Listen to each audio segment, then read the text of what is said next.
November 2021, paper 2. It's an NSC question, and the layout is as you see it. You'll have your cam shaft, you'll have your follower which has a roller end at it, and all the information is also given. So if you'd like to reproduce this on your own sheet of paper, then you could do so. So what I've also displayed here is that in the question it says that the distance from the camshaft center to the profile, or let's call it the minimum distance from the camshaft center to the profile, is a 14 millimeter span. So we've got to realize that we are dealing with a roller end. So we've got to add that 6 millimeters, which will then give us the minimum profile of my displacement graph as well.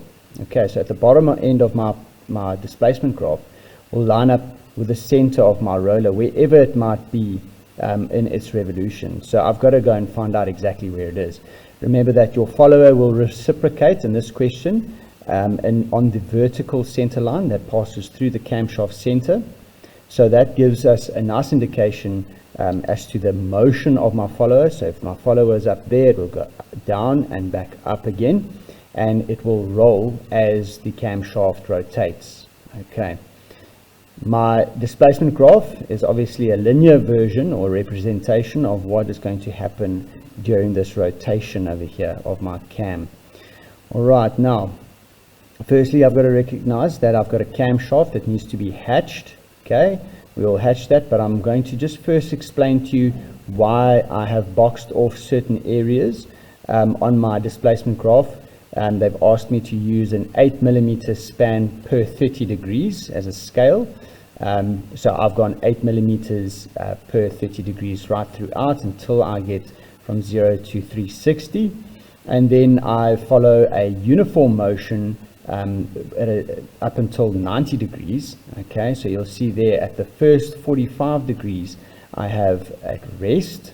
Okay, now please note that lines up with the center of my roller end. Okay, don't make the mistake of having it on the profile. Remember, we'll always start it at the center of the roller end, and then we will move down to yet again the minimum distance, which is also the center of my roller end. Okay, note that I haven't got it on the actual profile. Okay, the profile will be created once I have the middle of each and every one of my roller end ended bits throughout my rotation. Okay, so the first 45 degrees, there I have it. Okay, will then be at rest, so it's a nice flat line. Okay, and then it will drop for 22 millimeters. Okay, over the next 45 degrees. So I have my first 45 and the next 45, which will give me my 90 degrees, and that's all at uniform motion. That's very, very simple. Okay, but then the question states that it will then drop using a simple harmonic motion to its minimum distance. Okay, so the minimum distance, I've got to realize, is not just the 14 millimeters above my camshaft center. It's a little tricky because the question only states that it is dropping, or the minimum distance to the profile from the camshaft center is 14. So then I've got to realize that because I'm using a roller end, I've got to add the extra 6 millimeters to get the minimum distance, or the bottom end of my displacement graph. Okay, so I know I can just go and construct that right across, okay, because it won't go below that. And then for the next 30, 60, 90 degrees, I'll have simple harmonic motion. All right, so there it is there. That's how I go ahead and block this area off. And I've only blocked it off because I want to be able to dedicate just this space over here for the construction of my simple harmonic motion. The rest of the displacement graph motion explanation reads that it will then go back to its original position. So remember that if this is my original position at 0 and 360 degrees, I'll have 0 degrees at its position, and then also the last original position will end up at 360 degrees. Okay, so the 0 and 360 will always add up. They will always meet up again. So I ended up after my simple harmonic motion, and it wants me to use the acceleration retardation that kind of motion to get back to its original position. Okay, so I have squared that off, or blocked it off rather, not squared, but I blocked it off so that I can see in which area I need to dedicate the acceleration retardation construction. Okay, so now all I need to do is I need to go ahead and find the middle point of this line over here. I can either use a scale and go and divide it, but it's, in short, you could just simply measure it and then just divide in two.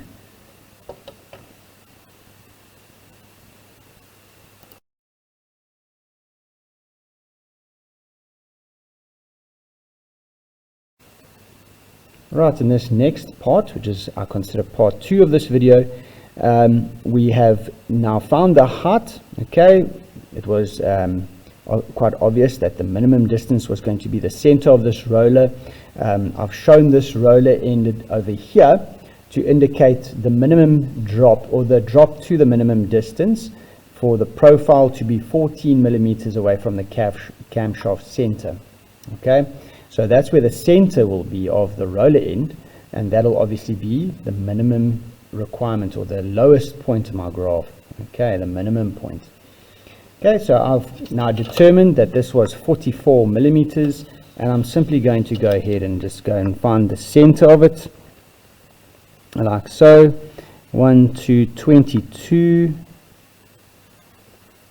Okay, and I'm going to start the construction of my simple harmonic motion. Right, I open up my compass and I scribe my arc. Just make sure that it does touch nice and neatly, and that you will be able to construct it nice and neatly. I'll take my 30-degree segments. Now please remember that you must have a minimum of 6 segments. So I'm going to split them up into 30-degree segments.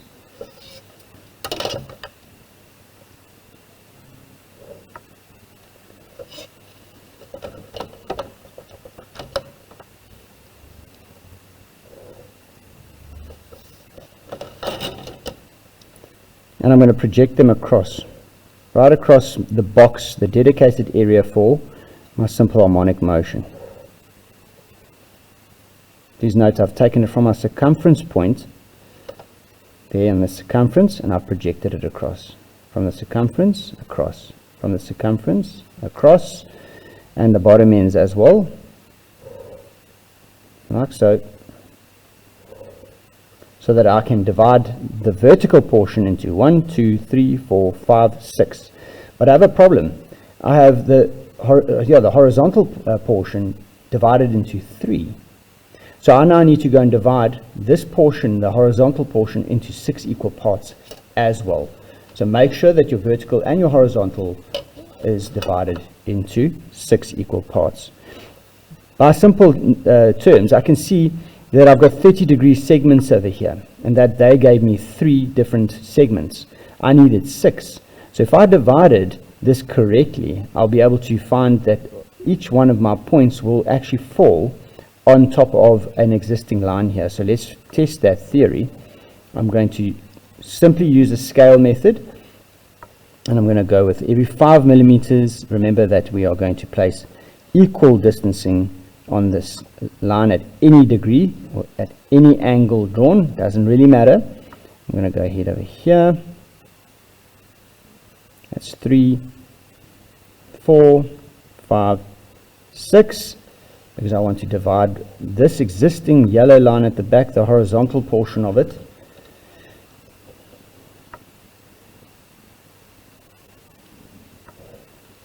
into 6 equal portions. So I'm going to line up my sliding set square in the best way I can. So there's this portion over here. Let's line that up, stick the bottom end, hold this one down, and simply slide this one along to the next point and construct. Okay, that one is going to add up nice and neatly over there. This one's also going to add up nice and neatly over there and there. So I've got 2 existing lines here and here. However, I've got some that need to be included, so I'm going to go ahead and go and do those, so that I have 6 equal, in this case equal, divisions. Let's count that now. 1, 2, 3, 4, 5, 6. So now I'm happy. My horizontal is divided into 6 and my vertical is divided into 6. Because this is where I ended up, I need to move across and down, which will give me my step. Across and down, and then across and down, which will be in the middle. Okay, and I go across and down again, across and down, across and down. I must end up where it is 90 degrees from where it started. Otherwise, I can check that I've made a mistake somewhere and I can go and fix my mistakes.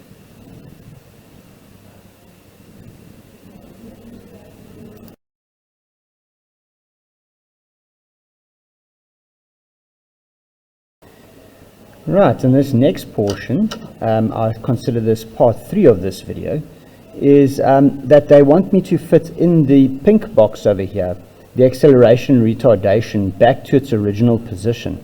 Okay, so I'm ended up over here after my simple harmonic motion. I haven't included the arc yet, but these are the points for my arc.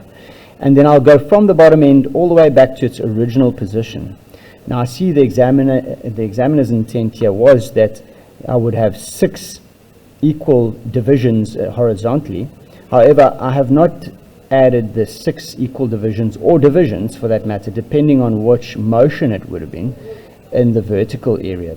So because it's acceleration retardation, I know that I'm going to use the scale method again, not the circular or the arc method. Okay, for simple harmonic, I'm going acceleration retardation, and I'm going to divide that line that I've drawn into a couple of equal points, and there have to be 6 equal points because I want to divide a line into 6 equal points.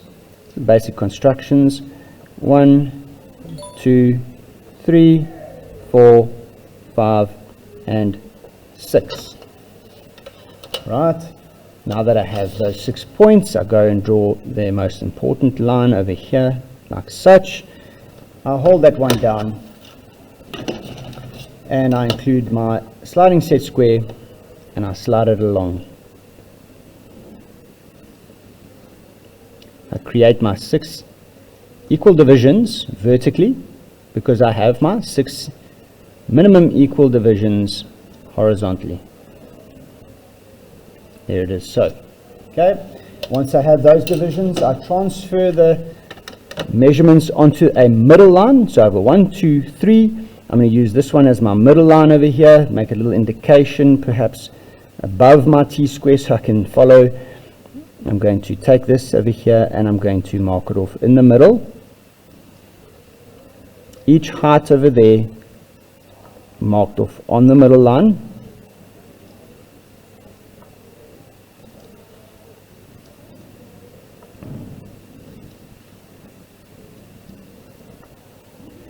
And that will give me the 6 equal divisions.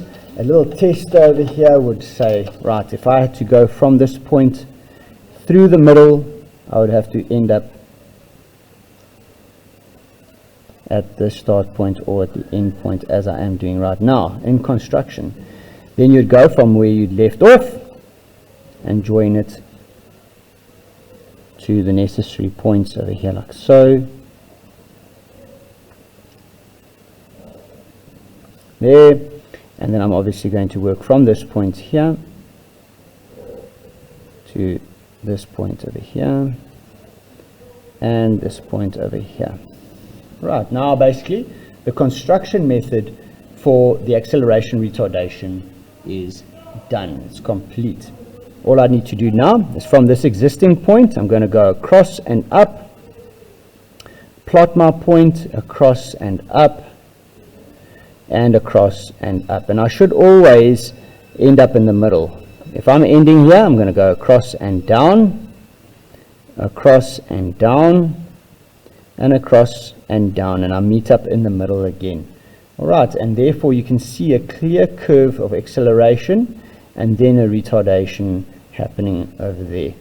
That'll take me back to my original position. As you can see, it is in line with where I started, hence it being called the original position, whether it be 0 degrees or 360 degrees. Please remember that your graph is a representation of how you would carry that information across to go and plot your CAM profile.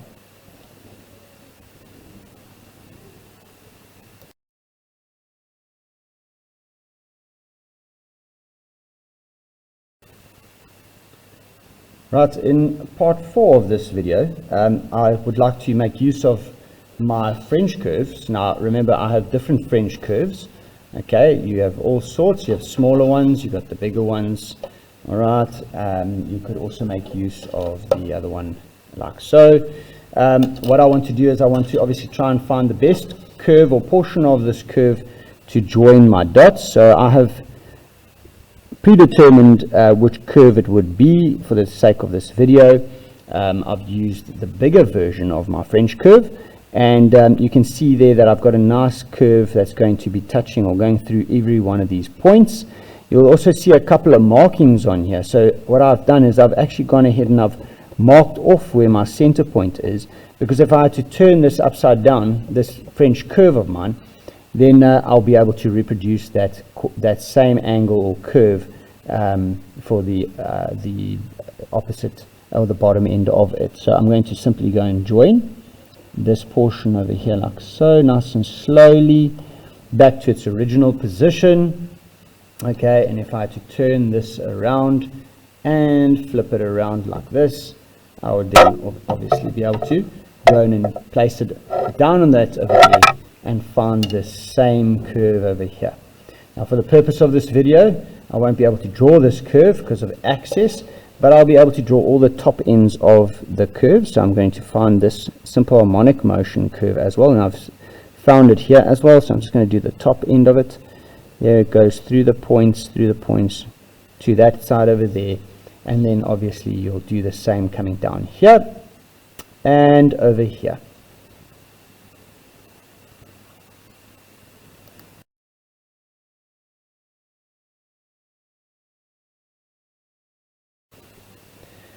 In this part of the video, which is part 5, I've already gone ahead and translated or transferred all the necessary height information, the reciprocating motion heights for my follower onto the center line over here.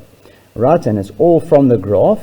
So I'm literally reading every 30 degrees, and obviously there's a 45-degree angle that I also need to record, and throughout to 360 degrees. So when I started on 0, I also have 0 degrees, and I'm going to look at the bottom over here. I've got 30 degrees, and then it said to me at 45 degrees it'll end its rest. However, also 360 is going to be the same as 0 degrees, because look at it went back to its point of origin, okay, and where it started. So I've labeled and projected this line over here and labeled it 30, 0, 45, and 360 degrees. Okay. Then when it drops another 22 millimeters over the next 45 degrees over here in uniform motion, it collects at my next 30 degrees, which is on 60 degrees, and I collect that across over there so that I know exactly how far my center has dropped to after 60 degree of rotation. The next one's at 90 degrees, and I project that across, and therefore this line will be labeled 90 degrees. 120. Okay, you might notice, but I've missed one in the middle over here, this guy here. Well, I only want 30-degree segments. So I've gone from 90 degrees to 120. I'm not really concerned about this one right here. This one was merely to give me the curve of my graph. All right, so at 120, there it is there. 120, I measure that one across. It so happens that this line over here also measures up with 270 degrees. So I've labeled this line over here 120 and 270. This is my graph's sake. Next 30 degrees, I have 150. It clashes with the graph over here, and I project that one across, labeling it 150 degrees, and 180 at its minimum distance of 14 millimeters above the center of the cam shaft. plus the 6 millimeters for the radius of the roller end. Okay, so in total we have a total distance of 20. Alright, but the cam profile to the cam shaft center is in fact 14, as the question states. Then I go a little bit further, another 30 degrees. I've then projected that across and labeled it 210, 240 degrees, labeled it 270 degrees, another 30 degrees on, which was obviously with 120, 300 degrees, labeled it 300, 330, labeled it 330, and then obviously 360 was in line with my 0, and at 30 and 45 degrees. Okay, so the projections are clear, and it'll definitely give me the necessary distances that I need to measure from my camshaft center to each and every one of these points to get them correctly placed on my profile.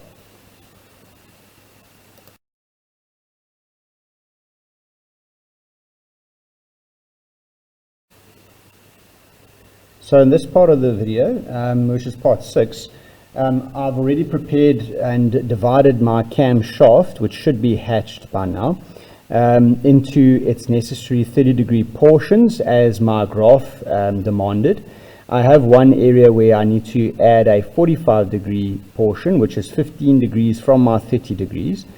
So I simply just went ahead and I included my 45-degree line with a 45-degree set square in there. Okay, so that's fine, because this first portion that I'm going to be moving is in fact 45 degrees, so that works out perfectly for me.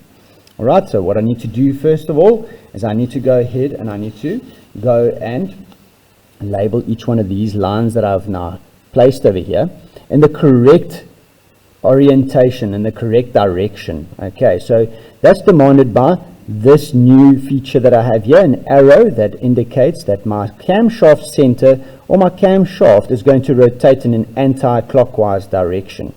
Okay, so if it rotates in an anti-clockwise direction, my rotation over here, if that's going to come across and rotate this way, this will obviously then be the first 30 degree of rotation meeting up with my follower.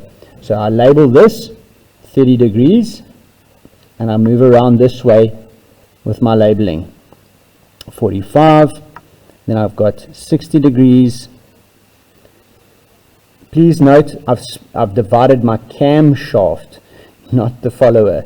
Okay, the cam shaft into the divisions I need. Alright, so they've got 90 degrees, 120 degrees,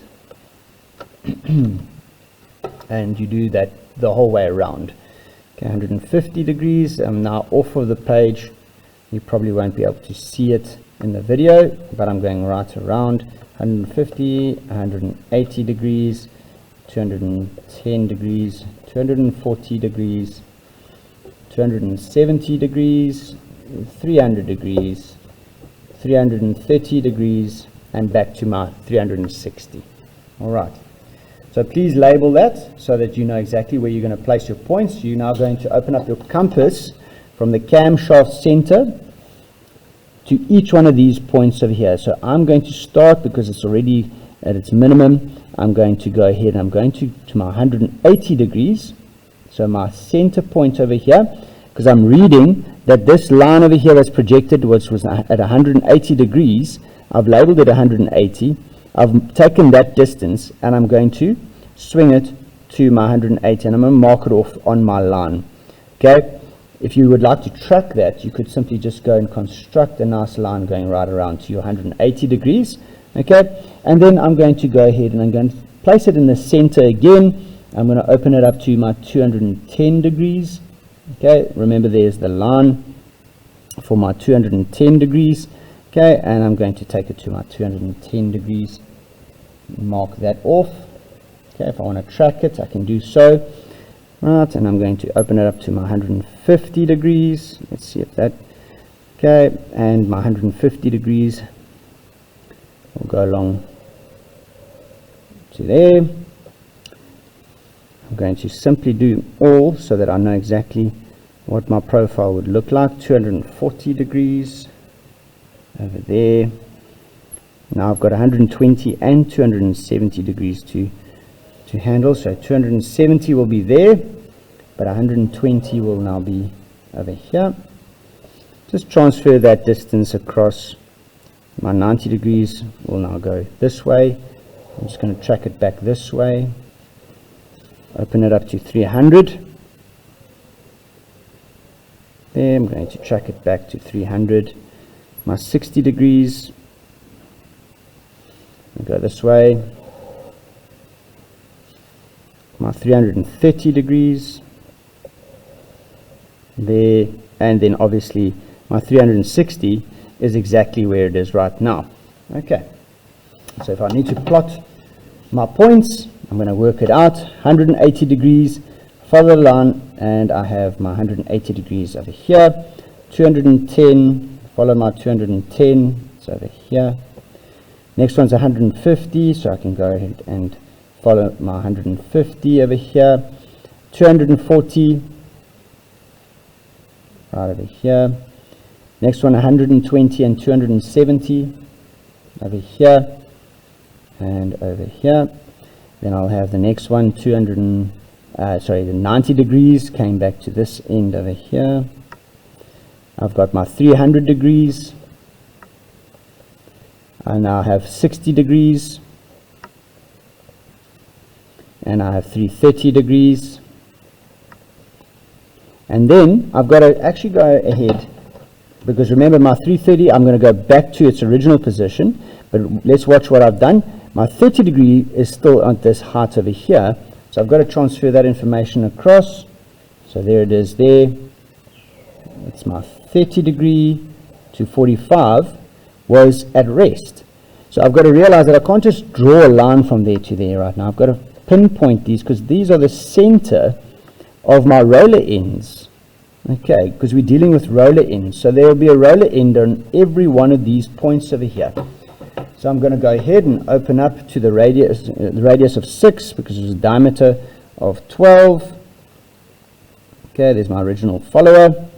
And I place it on every one of my points that I've now made. And I go draw my circles.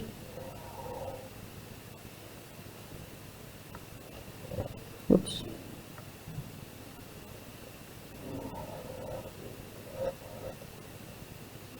And this will give you a bit of an indication as to where your profile is going to be. It needs to be to a tangent of every one of these roller ends of my follower. So there it is there.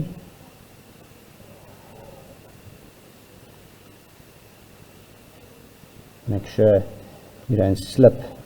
It's so easy to slip with such a small radius to work with. So you've got to know the lean of your compass.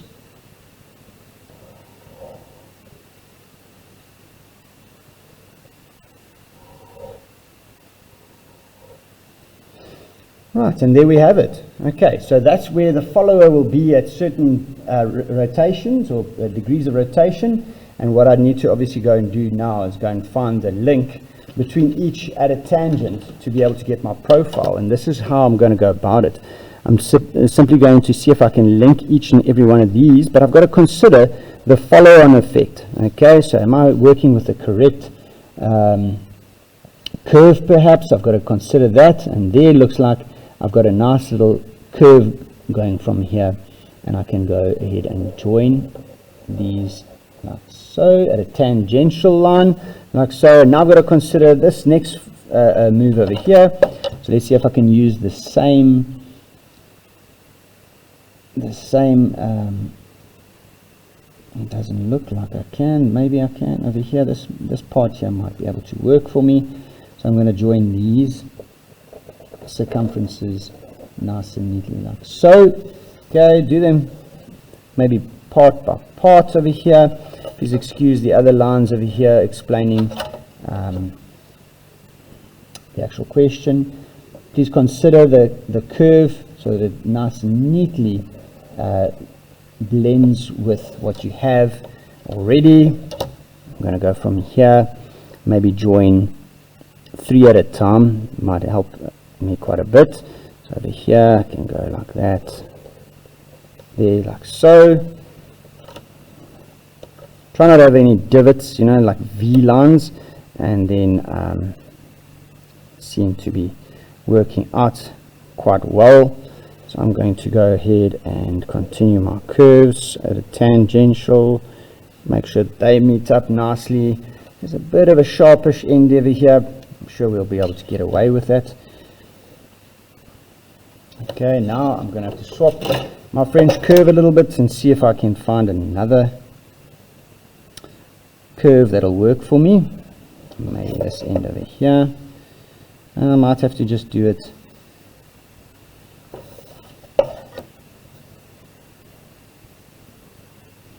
over 2 or 3 of these. So this one here does work for me. I'm going to go like that, here like so. Watch out, I did miss this one. Okay, try not to miss it so much. And this one's going to need to get a flatter curve. Okay, I'm going to try my very best here and try and join this. Okay, now so here's a little bit of a sharpish end. However, that's basically what my profile is going to look like. So now I have my CAM profile as it explains in the question. I have a profile 14 millimeters away from the cam shaft center.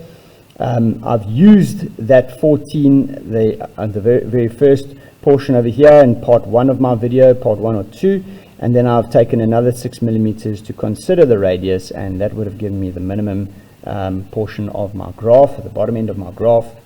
You can see how I've then finished it off by acknowledging the actual roller. So I'll have 14 millimeters to my cam profile from the camshaft center, and obviously 6 millimeters further would then be the roller end circle. All right. Well, I hope you guys have enjoyed this and you've learned something from this. Please make sure, just to finish off, any smaller details that you have left on this page, such as hatching of the cam shaft, very important. Okay, being a mechanical shaft or mechanical part, and this way you'll have to hatch that shaft. And obviously then labeling over here just above your scale, displacement graph, so that we know that this is the displacement graph. You'll have a label here for follower, you'll have a label here for cam shaft, and then you can label your cam profile here at the same time. Every single one of these, because they're circles, actually deserve a center line at the same time. However, in this video here, make sure that your center line runs from your camshaft center through your cam profile, like such. All right, thank you very much for watching. I hope you found some pearls of wisdom.